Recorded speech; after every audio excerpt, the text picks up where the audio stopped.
कभी कभी हम विषम संकट में फंस जाते हैं। जब दवाई असर नहीं करती तो अभिमंत्रित जल भी असर करता है। ऐसा ही एक बार लॉस एंजिल्स की यात्रा में एक व्यक्ति के साथ हुआ। उस वक्त अभिमंत्रित जल का कमाल था, जिस कारण उस यात्री की बहुत बड़ी परेशानियों का निदान हो गया।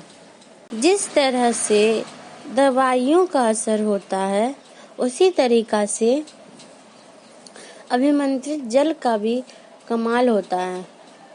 ऐसा ही एक बार अमेरिका यात्रा में सघन कार्यक्रम थे। दिन में 5-6 प्रोग्राम। उसके बीच उन कार्यक्रमों स्थलों की दूरी भी नापनी थी। साथ ही मिलने वाले आस्थावान प्रश्नकर्ता भी विभिन्न प्रकार के। अतः शरीर थककर चूर था। सोचा रास्ते में आराम करेंगे। विराट वायुयान 350 यात्री लेकर लॉस एंजिल्स से उड़ान भरी।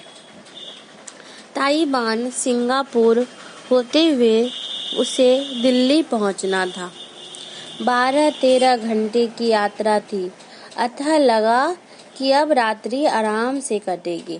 अचानक 1-1.25 घंटे के बाद एक यात्री की तबीयत अत्यधिक खराब हो गई। पायलट को कुछ सूझा नहीं।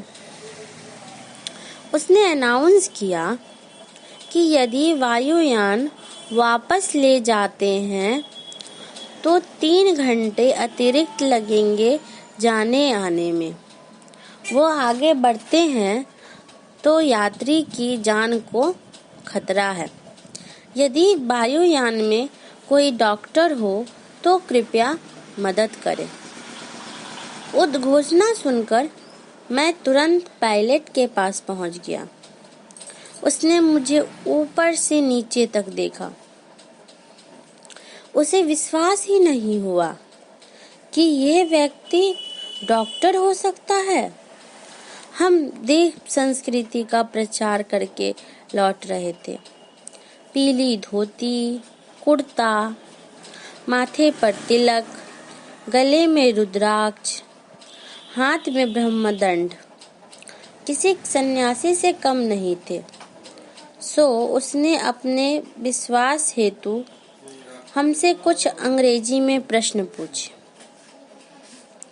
जब जवाब सही मिला, विश्वास हुआ, तब हमें मरीज तक ले जाया गया। हमने देखा उसे बहुत बेचैनी हो रही थी। थैले से निकालकर हमने कुछ दर्दनाशक दवाइयां दी, पर सब व्यर्थ। फिर थोड़ा तेल मंगवाकर उसके पैरों को मलने लगे। तब पायलट ने कहा, आप तो बस बताते जाइए, परिचारिकाएं हैं, सब करेंगी। फिर भी उसकी बेचैनी देखते हुए हम लगे रहे। उसने जब हमें उसी बीच अकेला पाया, तब कहा, जरा सा कोकीन है क्या?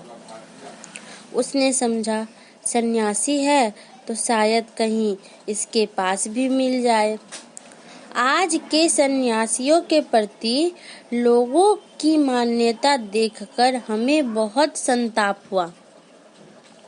पहले तो हमें उस व्यक्ति के ड्रग्स लेने का शक था, लेकिन उसके इतना कहने पर अब तो पूर्ण विश्वास हो गया।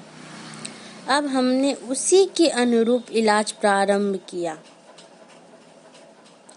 गुरु सत्ता का स्मरण कर एक गिलास जल मंगाया। उसे गायत्री मंत्र से अभिमंत्रित कर उसे पिला दिया। चूंकि उसे नशे की काफी आदत थी, इसीलिए इसके बिना वो अधिक बेचैन था।